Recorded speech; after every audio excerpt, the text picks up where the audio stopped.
Usiku ulikuwa kimya. Mawimbi yaligonga polepole ufukweni. Bandari ya zamani ilikuwa imetelekezwa. Taa chache zilitoa mwanga hafifu. Cynthia alisimama juu ya kontena. Alikuwa peke yake.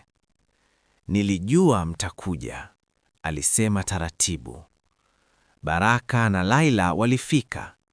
Askari walikuwa nyuma yao. Baraka alisimama mbele.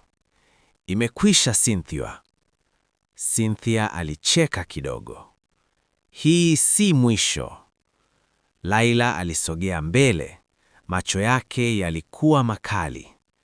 "Umefanya mengi sana. Leo utaishia hapa." Cynthia alimwangalia Laila kwa huzuni kidogo. "Kila kitu nilifanya ilikuwa kwa ajili ya kuishi." Kulikuwa kimya kwa sekunde chache. Baraka alitoa kifaa kidogo, akabonyeza. Skrini kubwa ikawaka. Ikaonyesha siri zote za Cynthia. Cynthia alishtuka. Kwa mara ya kwanza alionekana kushindwa. Askari walianza kumsogelea. Laila alisema kwa sauti ya mwisho, "Jisalimishe." Upepo ulivuma kwa nguvu. Cynthia alitazama bahari. Akapumua kwa kina.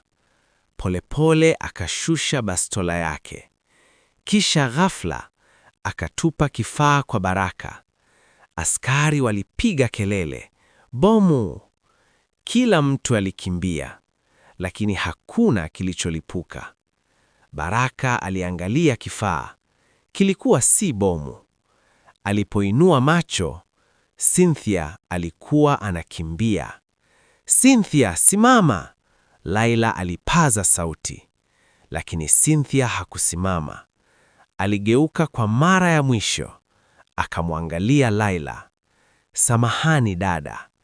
Kisha akajirusha baharini.